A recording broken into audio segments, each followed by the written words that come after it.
오늘은 현대소설 한방정리로 서술상 특징, 표현상의 효과로 반드시 출제되는 문제죠. 이 문제를 여러분들이 시험장에 들어가기 전에 일목요연하게 핵심적인 정리로 해설을 해드리겠습니다. 잘 보시고 시험 잘 보시기 바라겠습니다. 지금쯤이면 이제 출제진들이 현직 대학 교수들이죠. 문학을 전공한 선생님들이죠. 그분들하고 현직 교사들이 이제 검토위원으로만 들어가지 출제를 할 수가 없습니다. 그래서 이분들이 이제 출제를 하게 될 문제는 어떤 것인가, 그 점을 제가 좀 언급을 해드릴 테니까 우리 구독자 여러분들에게 혜택이 갈 수 있도록 짤막하게 이번 편으로 나갈 테니까 잘 들으시고 여러분들 효과를 보셔야 됩니다.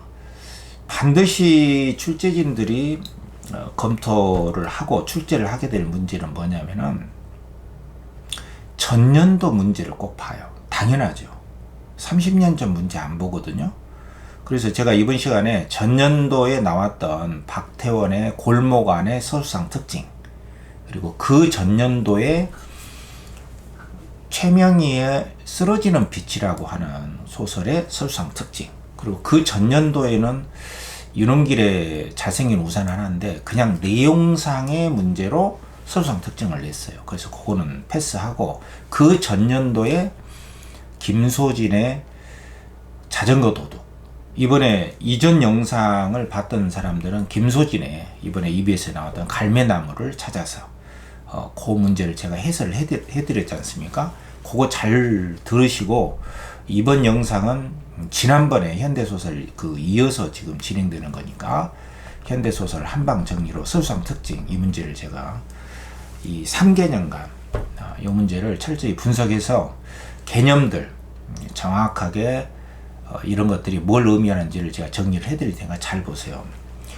이 서술상 특징이라는 것은 결국 현대소설은 고소설과 다르게 좀 서술상 특징이 좀 있거든요. 고소설은 이게 순서별로 기껏해야 2개 공간, 병치, 또 천상계, 지상계, 전생, 이런 정도밖에 없습니다. 근데 근대소설을 경유하면서 현대소설은 기법들이 다양하잖아요. 그래서 서술상 특징과 그 개념, 그 내용상 특징, 서술상 특징은 내용상 특징하고 밀접한 관련이 있죠. 그 내용을 잘 전달하기 위해서 서술상 특징을 쓰게 되는 것이고요. 또 서술상 특징은 정서적 반응하고도 관련이 돼서 문제가 나오거든요. 이게 정서적 반응이라는 것은 서술자가 어떤 인물이라든가 어떤 시간과 공간, 어떤 사건에 대해서 서술한 것을 독자들이 읽는 과정이잖아요. 그리고 그것은 독자들의 어떤 정서적 반응을 효과적으로 유도하기 위해서 장치를 해놓은 것이란 말이죠. 그렇기 때문에 이제 서술자가 바깥에 있냐, 3인칭이죠. 안에서 나나 우리로 나오느냐, 이 점을 먼저 잡으셔야 돼요. 서술자가 안에 있냐, 바깥에 있냐. 그리고 서술자가 인물의 내면 심리로 들어갔냐. 내면 심리로 들어가면은 여러분들 필기하면서 들으세요. 자, 일단은 노트 필기 쫙 하면서 제가 이제 화면을 띄워드릴 테니까 작년도 지문, 그 전년도 지문, 그 전전년도 지문을 샘플로 제가 보여드리고 이제 출제 예상 문제에다가 적용을 해 나가야 되잖아요. 그래서 제가 지금 소개해드린 것은, 이 파이널로 소개해드린 것은 전이력이 굉장히 높은 것이란 말이에요. 전이력이 높다는 건 뭐예요?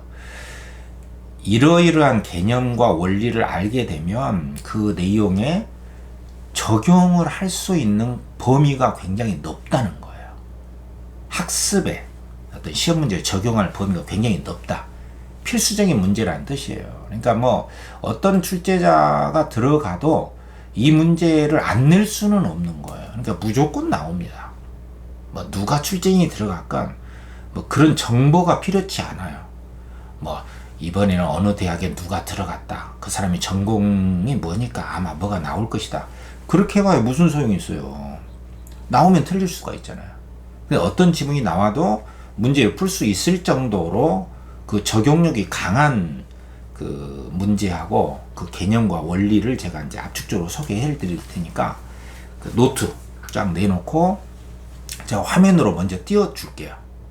그럼 그걸 쭉 한번 풀어봐. 3개년간 제가 그 문제만 딱 그리고 나서 제 강의를 들으셔야 됩니다.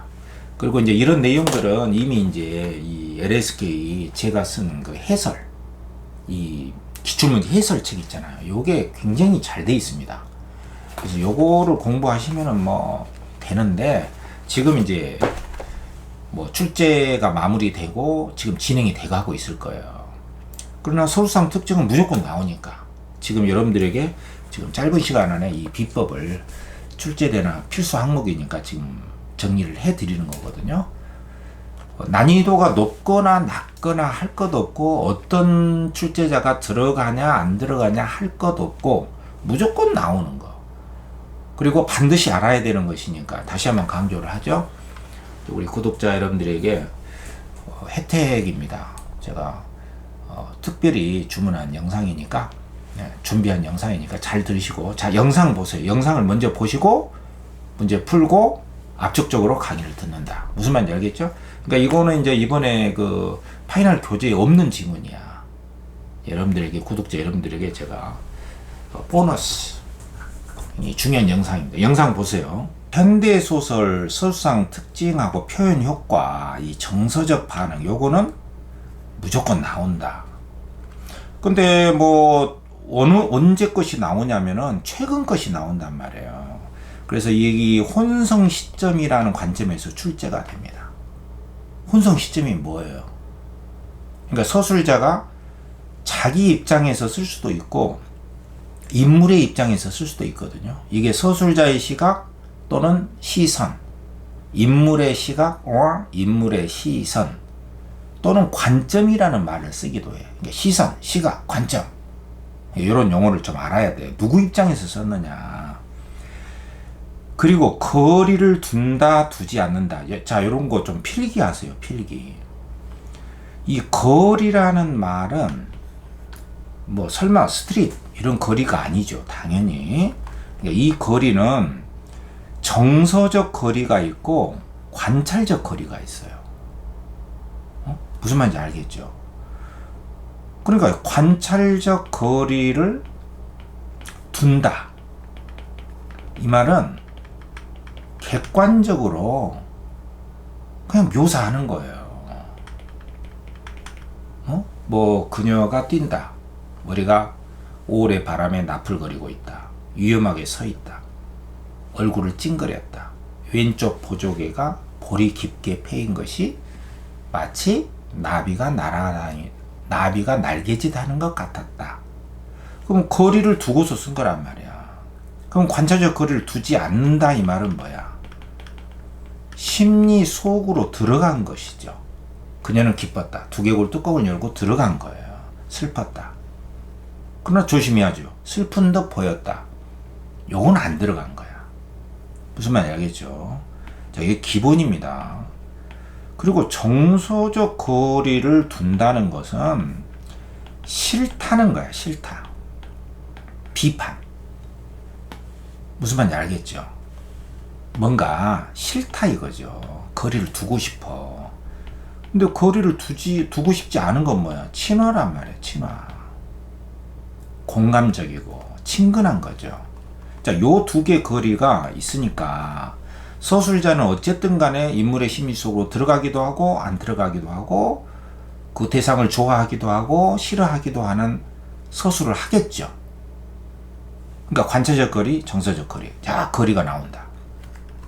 그럼 이 거리는 두 가지가 있다. 뭘로 출제를 했는가? 이걸 잘 보고. 그리고 서술자의 입장에 썼느냐, 인물의 입장에 썼느냐. 그럼 혼성 시점은 뭐냐? 이 두 개가 짬뽕이 됐다는 거야.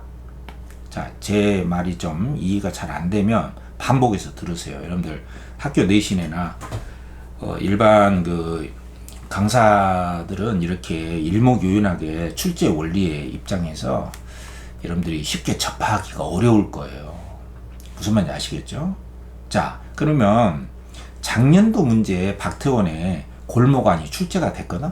자, 이게 이제 문학 전공 선생님들이 이렇게 낸 거야. 자, 이 지문 속에서 요 문제를 내가 보여줄 테니까 스탑하고 일단 요 문제를 풀어봐. 여기다 밑줄까지 다 그어놨거든. 31번에. 여러분들 혹시 기출문제집을 가지고 있거나 제 교재에 이것이 있으면은 이쪽 부분 작년도 2024학년도죠. 이맘때쯤 11월 달에 냈던 31번 문제를 푼다. 자, 요거요. 무슨 말 알겠죠? 자, 요 지문을 먼저 풀고 들으세요. 그 다음에 아직 잠깐. 그 다음에 이제 지문은 이거단 말이야. 지문은 이겁니다. 지금 갑순이 할머니하고 갑득이 어미하고 대립 갈등하는 내용이야. 자, 요 내용입니다. 이게 설명하면 좀 기니까 여러분들이 자 보세요. 쭉 이렇게 정지시키고 요 지문이 있죠.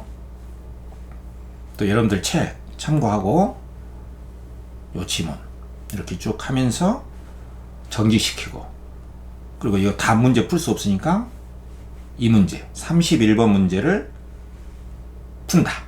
그리고 이제 강의를 들으셔야 됩니다.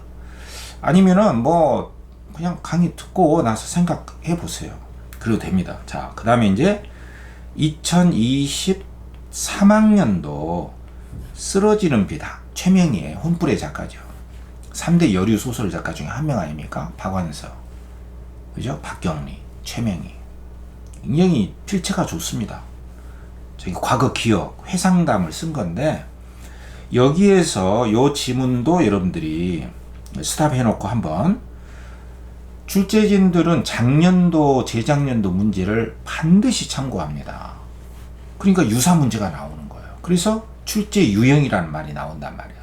요 지문 딱 스탑 해놓고 읽으세요. 예. 그리고 여러분들은 스탑 할 수 있잖아. 자, 이렇게 돼 있고 A4 용지 한 장 반 정도. 그 다음에 요 문제죠. 제가 이렇게 체크해놨죠. 28번 문제. A2의 서술 방식. 요게 이제 좋은 문제예요. 그러니까 전체적으로 서술상 특징 문제가 나올 수도 있고, A에서 E 이렇게 나올 수도 있고, 또는 뭐 기억에서 미음 이렇게 나올 수도 있는 거죠. 자, 요 문제 제가 해설할 테니까 필수 문제입니다. 요거를 여러분들이 이해하면 서술상 특징 올해 출제될 그 문제의 핵심, 여러분들 이제 나중에 보세요. 이게 반드시 나옵니다. 이게 가장 전이력이 높은 문제거든. 자, 요거 문제 풀고 들으세요. 그 다음에 이게 2020학년도일 거예요. 네, 김소진의 자전거 도둑. 자, 요것도 장사를 했던 아버지, 나의 유년 시절의 상처와 아버지에 대한 추억이죠. 자, 요거 쭉 한번 읽으시고, 읽고 스탑 해놓고, 자, 쭉 읽어. 쭉. 그리고 문제는 뭘 푸냐면은 32번 이거죠. 기억에서 미음에 대한 반응. 그러니까 서술상 특징은 정서적 반응으로도 나온단 말이야. 반응은 정서적 반응입니다. 여기 보세요. 이게 보기 문제. 요거 잘 이해하면 사실상 현대소설 서술상 특징을 전체적으로 다 정리하게 되는 셈이에요. 요 보기를 거의 암기할 정도로 이해를 하셔야 됩니다. 세 가지 서술 방식이 있다. 평가원에서 공식적으로 낸 문제니까. 무슨 말인지 이해되죠? 자, 요거를 아까 제시문의 그 부분 딱 정지해놓고 요거 풀어봐. 그리고 이제 제 강의를 들으세요. 또는 뭐 싫은 사람은 연속해서 들으셔도 됩니다. 됐죠? 자, 그러면 자, 앞에서부터 자, 작년도에 뭐가 나왔냐면은 이제 제가 아까 서술자의 시선이냐 인물의 시선이냐 혼성 시점이냐, 그리고 서술자는 인물에 대해서 거리를 두느냐 안 두느냐, 또 서술자가 독자와의 거리는 가깝냐 안 가깝냐, 또 독자와 인물 사이의 거리는 가깝냐 안 가깝냐. 자, 거리는 관찰적 거리, 정서적 거리가 있다. 여기에 이제 직접 제시, 간접 제시라는 것이 또 들어간단 말이에요. 자, 이런 것들을 이거 나 다 설명하고 나서 마지막에 내가 도표로 정리를 해줄게요. 무슨 말인지 이해되죠? 자, 그러면은 여기에서 지금 여러분들이 우리가 보면은 31번을 봐봐. 여러분들 시험장에 들어가기 전에는 이 문제를 반드시 정리해야 됩니다. 자, 한번 읽어볼게. 서술자는 자신의 시선만으로 서술하기도 하고, 이거 이제 서술자의 시각이죠.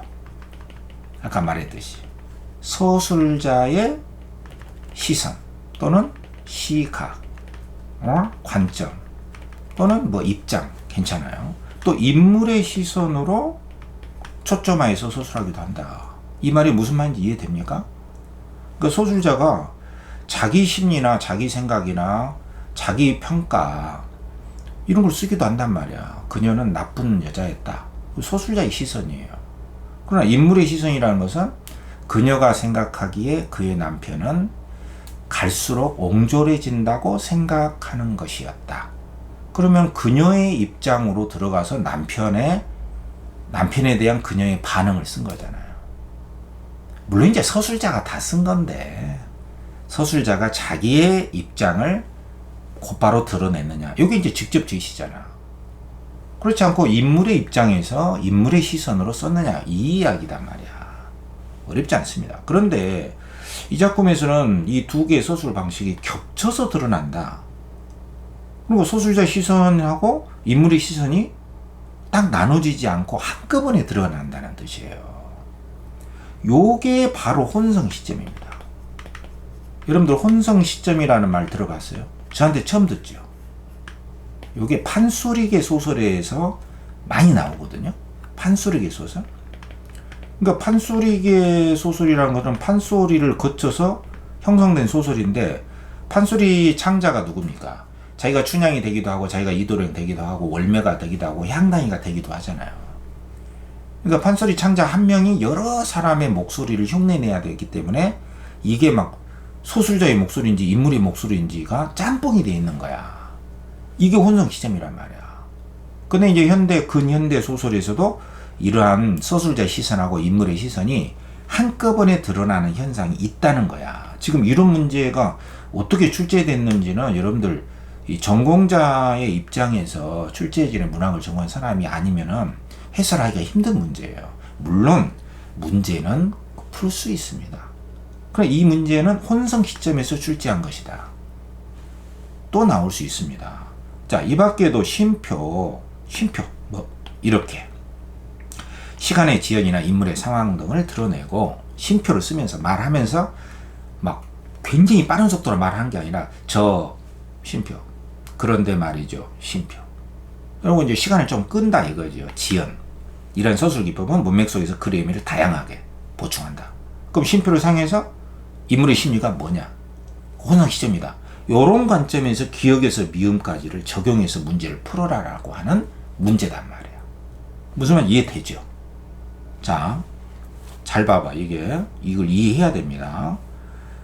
어쨌든 소설은 서술자의 그 시각에서 어떻게 서술을 했느냐를 독자가 읽는 정서적 반응이기 때문에 서술상의 특징이 안 나올 수는 없다니까. 반드시 여러분들이 알아야 돼요. 여러분들 이 영상을 잘 들으셔야 됩니다. 자, 기억 봐봐. 애초에 네가 말 실수한 게 잘못이지. 자, 요건 이제 자세히 설명하지 않겠습니다. 이게 이제 갑순이 할머니가 자기 딸을 나무라는 거야. 자기 딸이 지금 갑득이 어미라고 하는 집 주인이죠. 옛날에는 갑순이 할머니도 잘 살았어요. 양반 출신이거든. 그리고 옛날에 양반이 아니었어. 이 갑득이 어미는. 지금은 이제 부자인데 이 불단집인데 불을 켠 집인데 전기가 들어오는 집인데 잘 살아. 그 속에서 이제 이 갑순이 할머니의 딸인데 이 정의가 갑득이 어미하고 말싸움을 한 거야. 그러니까 이제 자기는 양반 출신인데 지금은 잘 살고 있는 저 집주인 갑득이 어미하고 자기 딸하고 싸움하는 걸 보고 이 갑순이 할머니가 뭐라고 했냐면은 애초에 네가 이 자기 딸을 두고 한 이야기야. 네가 잘못이지 남을 탓해서 뭘 하냐. 이게 모두 모양만 숭없고 모양만 좀 이상해지고 글쎄 그만하고 들어가라. 네가 잘못이야. 그러니까 자기 딸하고 싸움하는 갑득이 어미를 까는 게 아니라 자기 딸을 오히려 나무랬던 것이죠. 그럼 요거는 지금 이 소설은 뭡니까? 소설자가 갑순이 할머니의 말을 그냥 인용해서 쓴 거잖아요. 여기는 소설자가 갑순이 할머니에 대해서 뭐 좋다 나쁘다 갑득이 어미가 잘했다 잘못했다 자기 뭐 이런 평가를 하는 게 아니잖아. 그냥 이렇게 보여주는 거잖아요. 보여주는 거예요. 말하는 걸 그냥 보여주는 거야. 관찰자 거리를 두고 소설했다. 이것이니까 기억에 말 줄임표 이후 쉼표가 많이 나오잖아요. 그것은 자기 생각을 감추거나 다른 할 말을 떠올리면서 시간에 지연이 있음을 드러냈다 이 말인데 이게 무슨 말이냐면은 여기 쉼표가 이렇게 나오잖아요. 이렇게 그리고 말줄임표가 나오잖아요.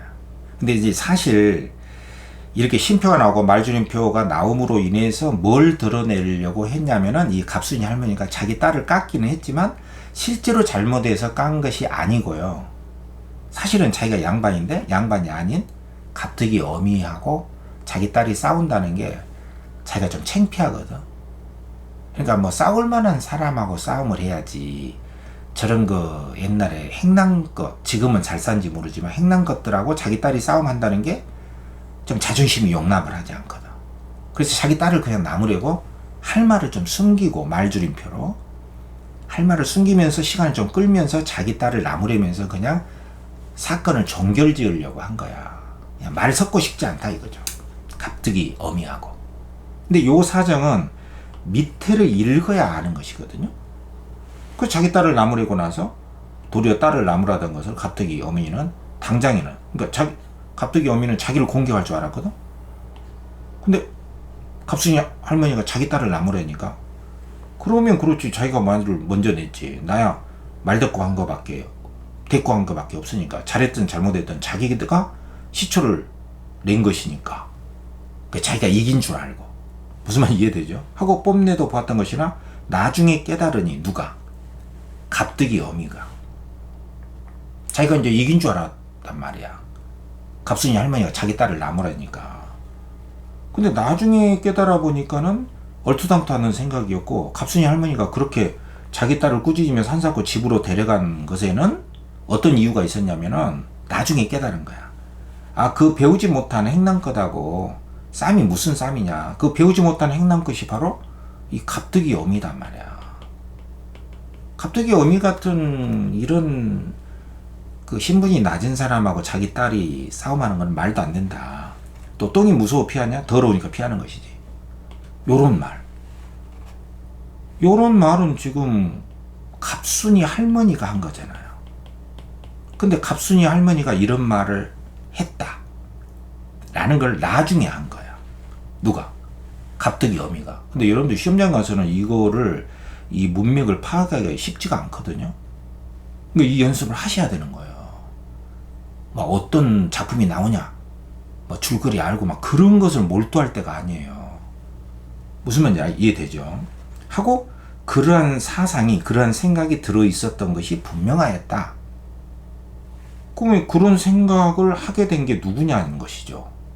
그게 바로 갑툭이 어미야. 갑툭이 어미가 나중에 알았다는 거야. 아, 갑순이 할머니가 자기 딸이 잘못해서 진짜 그런 게 아니라 자기 같은 것하고 말 섞기 싫어서 이렇게 자기 딸을 나무랬구나 라고 갑툭 어미가 이렇게 생각했다는 이 갑툭 어미의 심리를 서술자가 쓴 거란 말이야. 그러면 요것도 서술자가 쓴 거고, 요 부분이 갑순 할머니가 말한 것도 서술자가 쓴 거고, 이 갑툭이 어미가 심리적으로 깨달은 거, 요것도 서술자가 쓴 거죠.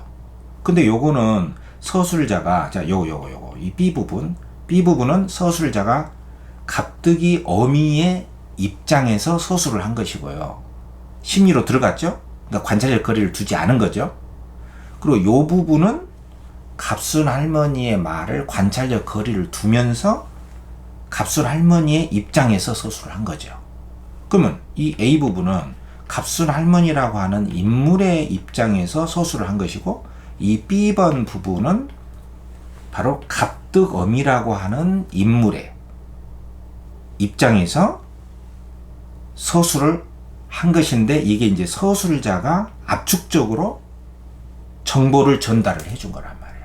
그러니까 이 B번은 정확하게 말하면은 갑툭 어미의 심리를 서술자가 자신의 입장에서 서술을 한 거죠. 복잡하죠. 다시 한번, 요 부분은, 이 A번 부분은 갑순이 할머니의 인물의 입장에서 그대로 전달을 해준 것이고요. B번은 갑툭 어미의 심리를 서술자의 입장에서 압축적으로 제공을 해준 거란 말이야. 갑순 할머니가 이런 생각이 들어 있었던 것이다 라고 갑득어미가 생각한 것이 분명하였다라고 서술자 입장에서 총괄적으로 쓴 거란 말이야. 근데 이 서술자 입장에는 갑득어미의 심리가 들어가 있는 것이죠. 그러면은 이 니은은 인물의 서술하고 인물의 시선하고 서술자의 시선이 짬뽕이 돼 있는 거죠. 그리고 인물의 심리는 A는 갑순 할머니의 심리, B는 갑득어미의 심리가 들어가 있고, 특히 이 B번에는 갑득어미의 심리를 서술자 입장에서 종합적으로 제공한 것이죠. 그럼 결론적으로 인물의 심리와 서술자의 시선이 혼재하고 있다라고 말을 할 수가 있겠죠. 무슨 말 이해됩니까? 그렇기 때문에 이 니은은 어떻게 이 출제자가 설명을 했냐면, 보세요. 서술자 자신의 서술도 있고, 요게 B번 부분이야. 아까 갑순이 할머니가 이러이러한 생각을 하고 있었다고 생각한 것이 틀림없다라고 갑득이 어미가 생각한 것이 분명하였다라고 서술자가 쓴 거란 말이에요. 그러니까 이 부분에는 B 부분에는 갑득어미가 생각한 것도 있지만 그렇게 생각한 것이 분명했다라고 서술자가 썼기 때문에 서술자 자신의 서술이 있죠. 이 B번, 아까 B번에는. 그리고 인물의 시선.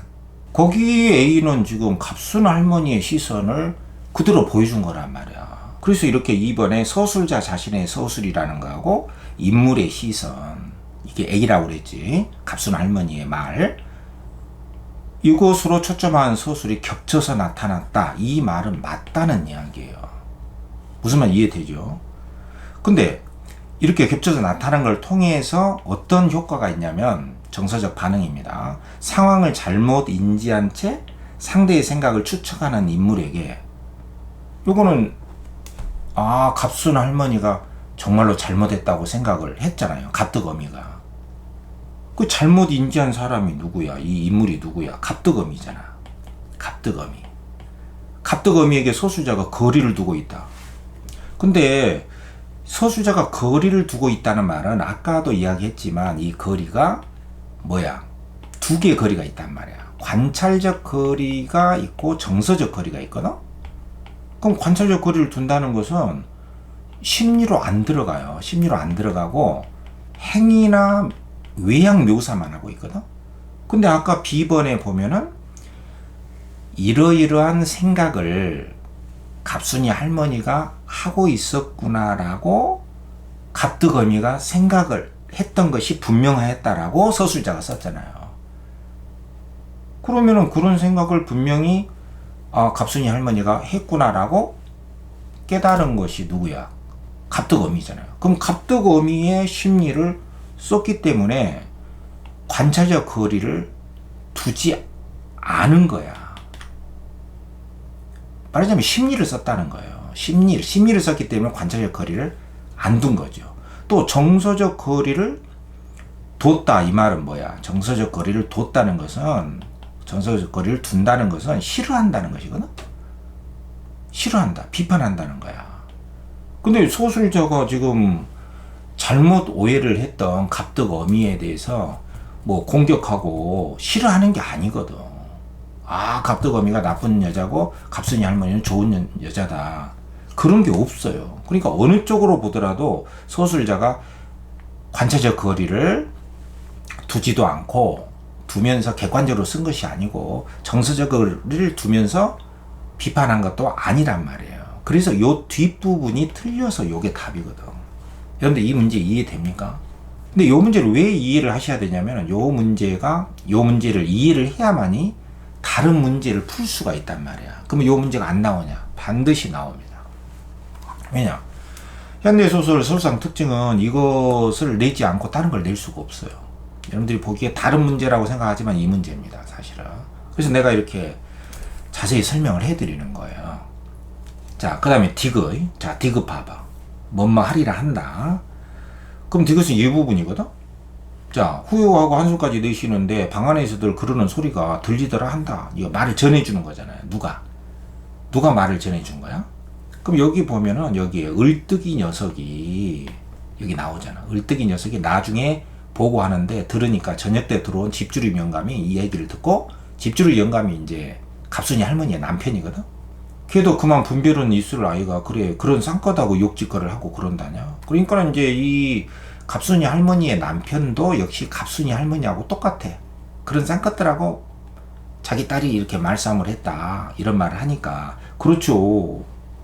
그렇고 말고요, 싸움을 하더라도 같은 양반끼리 해야지. 그런 것들하고 하는 거는 그 하늘 보고 침 뱉기하고 똑같죠. 요런 말을 하더라 라고 누가 말을 전해준 거야? 을뜨기 녀석이. 을뜨기 녀석이 이렇게 말을 전달했다라고 하더라 라고 누가 쓴 거야? 서술자가 쓴 거죠. 서술자가. 을뜨기 녀석이 한 말을 서술자가 쓴 거야. 그러면은 뭐뭐 했더라 한다의 주체는 누구라고 봐야 돼요? 이 주체는 을뜨기를 주체로 해도 되고 서술자가 주체로 해도 됩니다. 야, 그 사람이 너 싫더라고 하더라? 그럼 너 싫더라고 한 사람이 누구야? 싫다라고 한 그 사람이 될 수도 있고, 싫다라고 하더라라고 말한 지금 말하는 서술자가 주체일 수도 있는 거예요. 뭐뭐 했더라 하더라 라고 그 사람이 했다라고 할 수도 있고, 지금 말하는 서술자가 주체가 될 수도 있다니까. 그래서 선지에 이거는 여러분 수험생 여러분들을 낚아채는 거예요. 막 헷갈리게 만드는 거야. 확실하게 틀린 건 2번이거든. 이 2번에 보면 뭐뭐 하더라 한다, 이 주체가 인물일 수도 있고, 을뜨기 서술자일 수도 있게 서술했죠. 그건 인물의 경험을 전하기만 하고 특정 인물의 편에 서지 않으려는 객관적으로 서술자의 태도.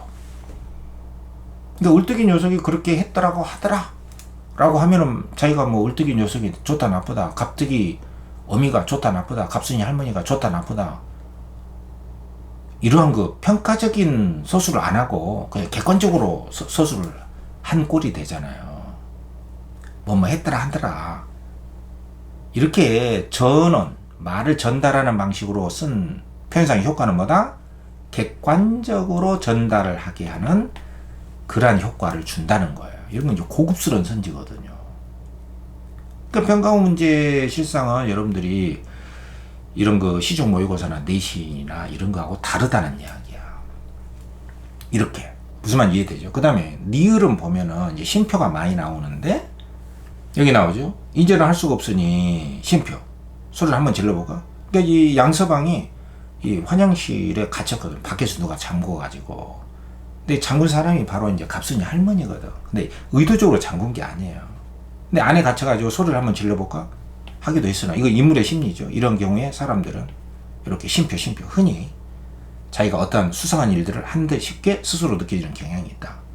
요거는 이제 안에 갇힌 양서방이 머뭇거리는, 소리를 확 지르고 싶어도 좀 창피하니까.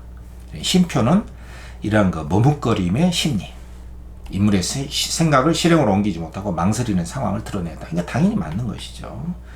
그 다음에 이제 마지막에 미음은 이제 이 부분이거든. 저 양서방이 이제 안에 갇혀가지고 또 이제 갈등이 있었던 갑순이 할머니가 의도적으로 문을 잠궜다. 그 양서방의 남편이 갑득이 어미거든. 그 갑득이 어미의 자식이 을뜨기고, 이름들이 희한하죠. 그러니까 쉼표 뭐 말할 수도 없이 문이 잠겨져서 그냥 잠긴 채 오기만 기다리는 것이로군. 요게 이제 사실 남편이 양서방이 머뭇거리다가 얼른 소리를 냈어도 아셨을 텐데 내가 소리를 못 내서 끌러달라. 그래서 내가 갇힌 거야. 내가 말 못했어. 이 말을 들으니까 이제 갑득어미가 갑순이 할머니가 일부러 그런 게 아니야. 그래서 쉼표는 이제 그러한 깨달음의 심리. 그래서 인물이 새로운 정보를 바탕으로 사건을 파악하는 그 상황을 드러낸 것이겠군 해서 맞는 것이죠. 여러분 어떻습니까? 지금 이 문제 이해돼요? 지금 이 문제 속에 서술자의 시선, 인물의 시선, 혼재, 혼합, 서술, 그리고 서술자의 인물 심리 속으로 들어가는 관찰적 거리를 두지 않는, 또 서술자가 인물을 좋아하냐 싫어하냐 정서적 거리 문제, 정서적 반응, 누구의 시선이냐, 혼합적인 서술 방식이냐, 이런 것들이 여기에 녹아있는 이런 문제란 말이야. 어때요? 정리해야 될까 안 해야 될까? 반드시 나오죠. 자, 쓰러지는 빛에도 그 전년도에도 보면은 우리 집이 이제 그 시골에서 굉장히 환경이 좋은 오동나무 집에서 살다가 도시로 나오게 되면서 시끄러운 도시 소음에 시달리는 그 거주 환경이 달라지면서 부적응 상태와 심리적 혼란에 빠지게 되는 유년 시절에 그 체험 내용을 쓴 거란 말이야. 자세히 설명할 수는 없습니다. 제가 이 교재에 자세히 해설이 되어 있습니다. 영상으로도 나와 있는데, 자, 쓰러지는 빛. 자, 그러면 A2의 서술 방식이다. 자, 어떻습니까? 문제 한번 보자고. 자, A번에 이만큼 서서 바라보면, 그럼 누가 바라봤냐? 그럼 서술자가 대상을 감지할 수 있는, 지각할 수 있는 위치에 서술하고 있다. 그럼 요것만 봐도 그냥 인정할 수 있어요. 그럼 서술자의 시각이 바로 A에 보면 이만큼 서서 버드나무 가지 사이로 바라보면 리아카마다 켜져 있는 카바이드 불빛이 마치 꽃등불을 달아온 것처럼 요요하였다. 아주 빛나 보였다라고 서술자가 자기가 있는 위치에서 서술자의 시선에서 서술자의 입장에서 쓴 거죠. 인물이 심리적으로 들어갔나? 안 들어갔죠. 인물을 좋다 나쁘다 정서적 거리 표현했나? 안 했죠. 그러니까 서술자 위치에서 서술했다. 맞단 말이야. 그 다음에 B번은 벽오동집 아주머니, 벽오동집 아주머니라고 마을 사람들이 불렀어. 우리 집에 이제 오동나무를 딱 심었거든. 그래서 사람들이 이렇게 불렀어. 반복적으로 불렀잖아요. 반복적으로 불렀기 때문에 이것의 서술은 그냥 호명하는 말을 각각 하나의 문단에 서술해서 이렇게 쫙쫙 갈라서 호칭이 두드러져 보이는 효과. 그거 당연히 맞는 것이고요. 그 다음에 C는 나와 우리 같은 표현이 나온다고 했어요. 그럼 이제 서술자가 내부 서술자죠. 1인칭. 내가 주인공이거나 관찰자거나. 그래서 서술자가 자기 경험을 바탕으로 하는 이야기다. 그럼 나나 우리가 나오면 무조건 맞는 거란 말이야. 이거는 선지만 봐도. 그렇죠?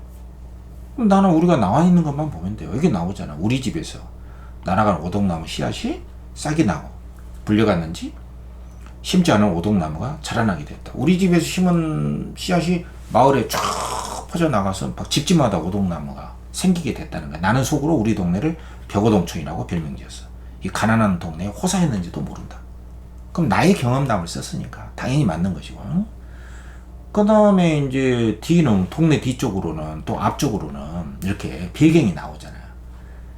거기다 시장까지 가까운 이곳은 30년 전까지만 해도 부성밖에 한적하고 비난한 동네였을 것이다.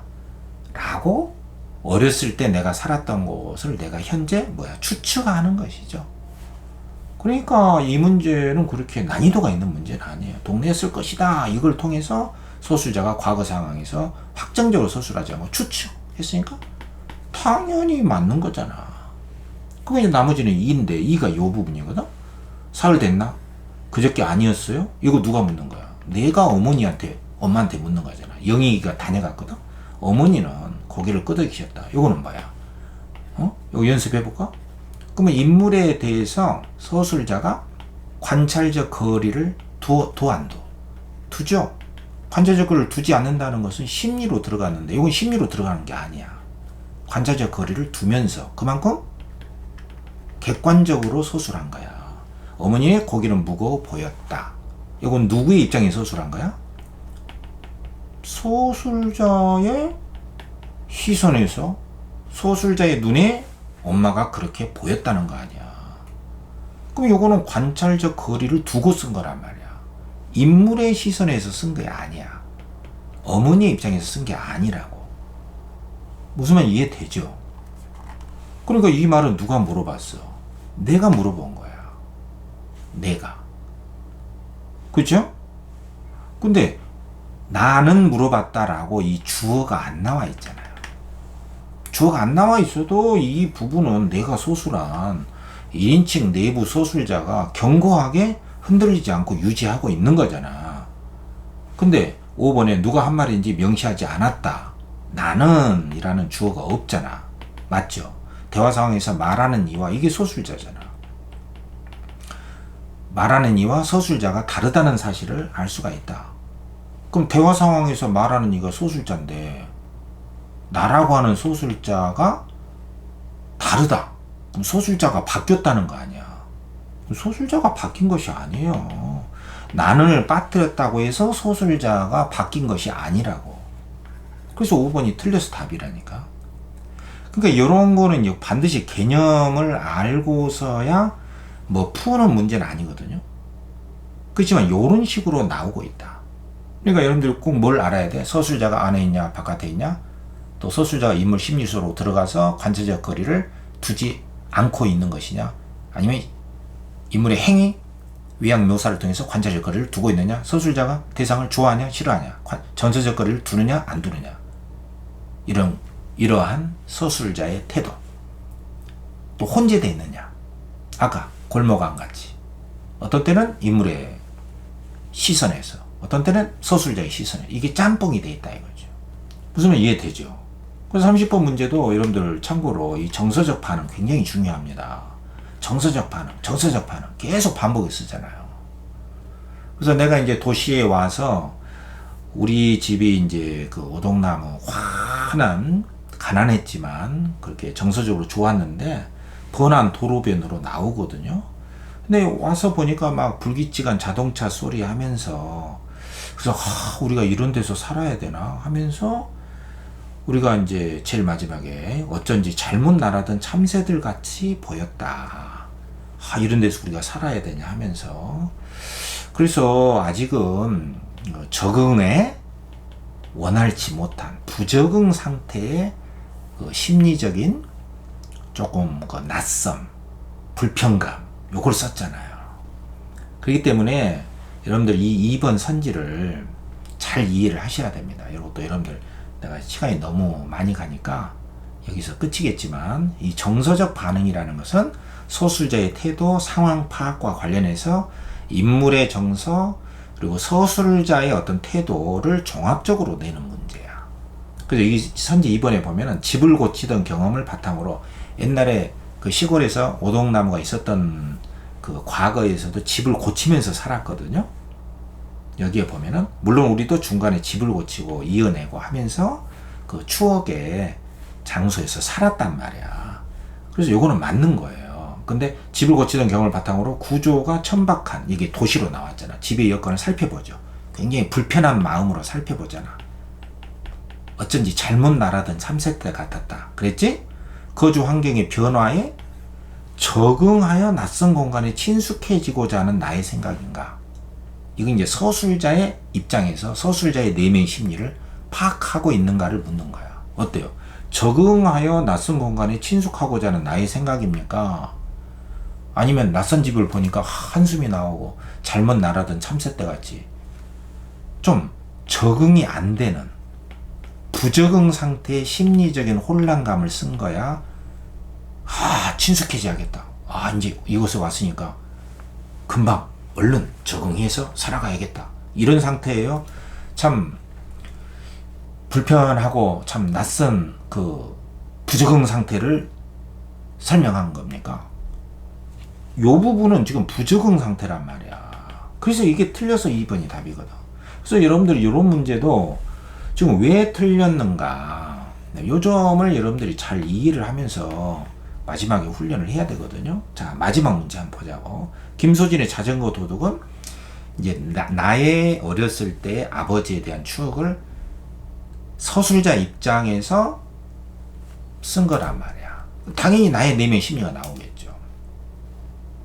그 내가 바라본 아버지의 모습, 내가 바라본 혹부리 할아버지 이런 게 나오죠. 그럼 기억부터 봐봐. 이 구멍가게에 대한 아버지의 몰두와 자존심은 각별했다. 이건 뭐야? 누구 입장에 쓴 거야? 서술자가 지금 누구의 내면을 쓴 거야? 인물, 아버지라고 하는 인물의 내면을 서술한 거잖아요. 그럼 요거는 인물의 내면을 서술했다. 이것은 내면 분석이라고 합니다. 심리 분석. 자, 그러면 이 보기가 나왔기 때문에 이 보기를 한번 이 보기가 상당히 긴데 이 보기를 외우세요. 여러분들. 역대 수능 역사상 이 현대 소설의 서술자의 서술 방식을 압축적으로 정리한 최초의 문제입니다. 여러분들 이 평가원 문제를 기준으로 정리를 해야 되거든요. 그래서 제 문학 개념에서도 이미 다 정리를 해놨지만 소설 파트가 좀 원래 책에서는 있었는데 비상에서 나오면서 너무 두껍다고 해가지고 좀 삭제를 했어요. 그래서 제가 문학 개념어와 논리적 해석책을 내년에는 이 서사 파트를 대폭 보완해가지고 원래 있었던 내용을 최근 출제 방식에 맞춰서 다시 내놓겠습니다. 자, 어쨌든 나는 세 가지 서술 방식이다. 첫 번째는 소술자가 등장인물의 내면 심리나 사건을 설명한다. 그럼 아까 기억은 소술자가 인물의 내면을 소술한 거잖아. 아버지의 자존심은 각별했다. 자, 이 경우. 그럼 이 경우에 독자는 소술자의 해석을 통해서 소술자가 인물 내면을 썼잖아. 그럼 서술자가 해놓은 해석을 통해서 사건을 이해하게 되죠. 서술자가 다 인물의 내면을 서술해 주니까 나라고 하는. 둘째는 서술자가 인물의 외향이나 행위만을 묘사해. 이게 뭐야? 이게 심리 속으로 들어간 게 아니라 관찰적 거리를 두는 거예요. 이게 관찰적 거리를 둔다. 그러니까 인물의 심리 분석으로 들어가지 않은 거란 말이야. 이 경우에는 이제 소술자가 직접 내면을 분석한 게 아니기 때문에 독자들은 그 묘사가 갖는 인물의 그녀는 뛰고 있었다. 머리가 나풀거리고 있었다. 그럼 왜 뛰지? 하면서 독자는 스스로 해석을 해야 됩니다. 당연하죠. 그 다음에 셋째는 인물 서술자가 유년 나의 시선으로 제안해서 나의 서술, 나의 입장에서 유년 나의 눈에 비치는 다른 인물의 외향이나 행위를 묘사하는 것이다. 이 경우에 독자는 사건의 현장을 직접 보는 듯한 느낌. 자, 직접 보는 듯한 느낌이 굉장히 중요한 말인데, 요거는 이제 내가 본 인물의 모습, 내가 본 어떤 혹부리 영감의 어떤 모습. 근데 서술자가, 자, 여러분 이거 보세요. 좀 이따 이제 제가 자세히 또 설명을 하겠지만, 이 서술자가 이제 인물이 있잖아요. 그럼 독자가 이렇게 있단 말이에요. 그러면 나라고 하는 서술자가 인물의 심리 속으로 들어가게 되면 요 A가 가까워져요. 그녀는 슬펐다. 또 독자에게 말을 직접 전달해. 독자들이여 20년이 흘렀다. 이렇게 정보를 전달하거나 서술자 개입. 독자들에게 자기 감정을 막 이렇게 제시를 해줘. 이게 논평적 개입이거든요. 그럼 요 B가 가까워요. 근데 인물의 심리로 안 들어가고 독자들한테도 전달하지 않고 관찰만 해. 그녀는 뛰고 있었다. 그러면은 어떻게 되냐면은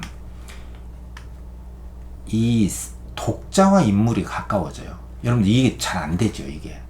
자, 그러니까 서술자가 인물을 그녀는 슬펐다. 요렇게 하면은 A가 가깝다 이 말이야. 왜냐면 소술자가 인물의 심리 속으로 들어갔잖아.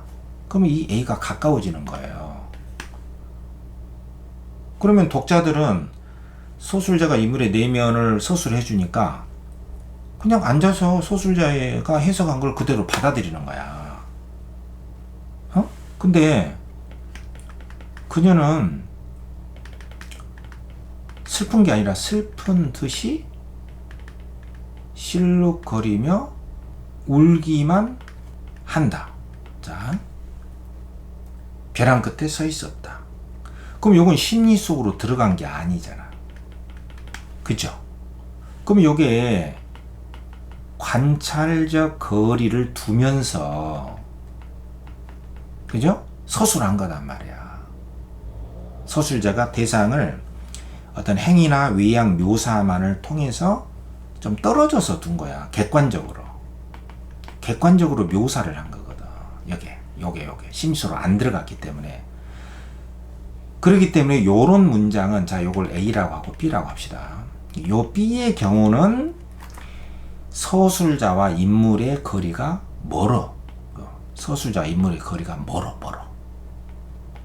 그럼 뭐가 가까워지냐면은 서술자가 뒤로 빠지면서 관찰자 입장에 서 있으니까 독자나 관객들은 인물들하고 가까워지는 거야.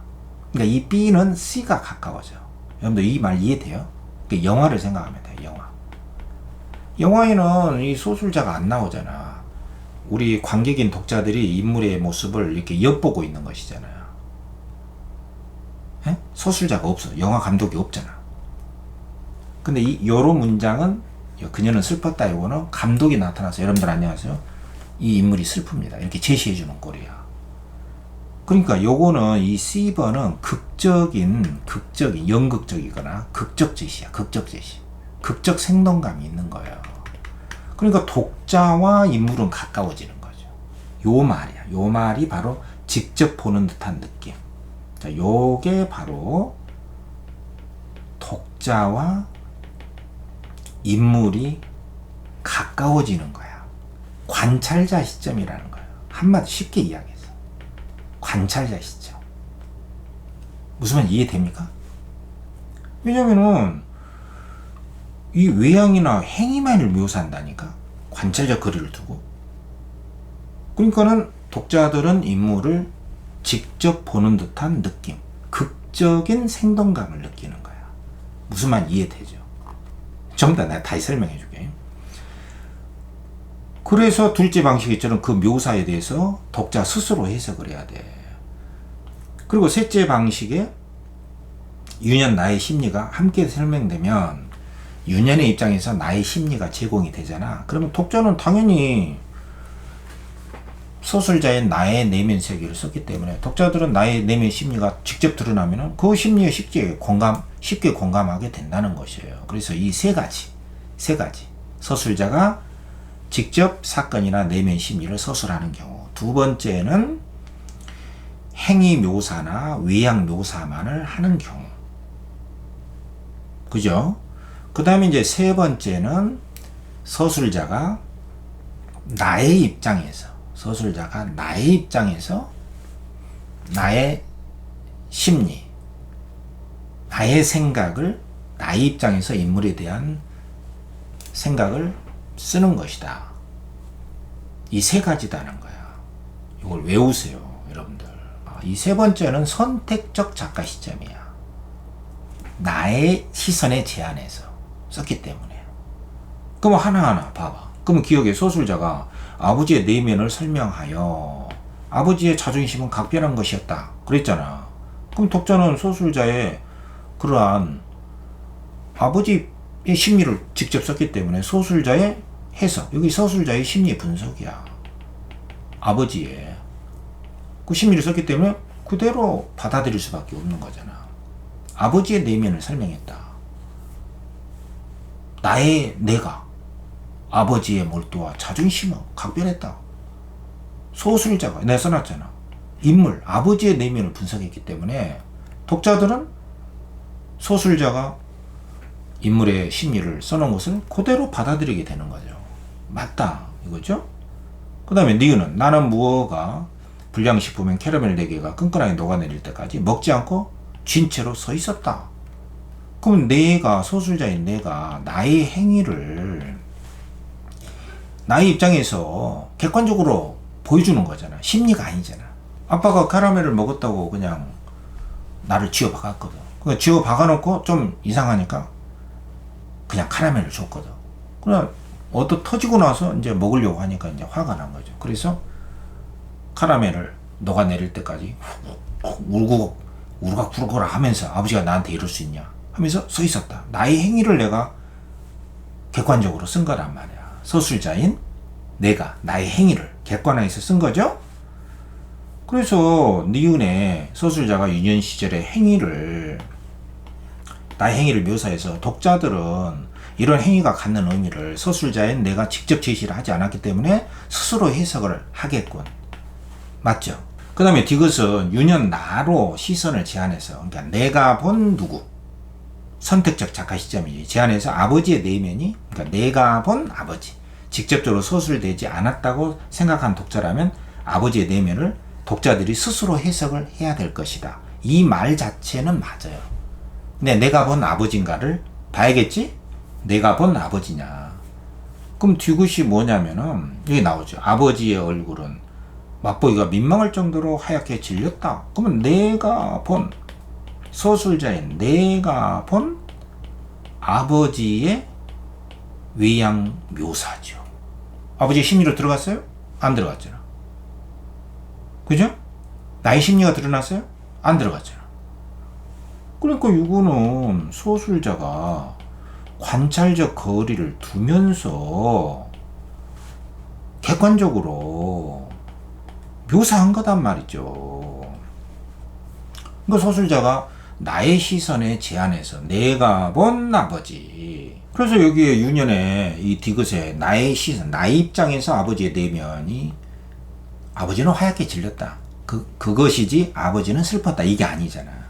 그래서 내면이 직접 서술되지 않았다고 생각한 독자라면 아버지의 내면을 스스로 이제 해석을 해야 되는 거죠. 서술자가 직접 내면을 제시하지 않았으니까. 무슨 말인지 이해됩니까? 그 다음에 니을도 유년 시절에 나로 시선을 제한해서, 그러면 내가 본 아버지가 아니라 이제 내가 본 혹부리 영감의 모습과 행동을 묘사했다.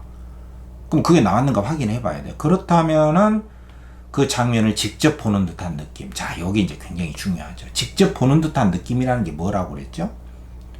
직접 내면 심리를 서술하지 않고, 내면 심리를 분석하지 않고 행위나 외양 묘사를 했단 말이에요. 그러니까 떨어져서. 그만큼 이제 서술자가 뒤로 빠지고 독자는 인물을 직접 보는 듯한 극적인 생동감을 쓴다 이거죠. 그러니까 이 말 자체로는 맞죠. 그럼 혹부리 영감을 나의 입장에서 관찰하고 묘사했느냐만 보면 되겠죠?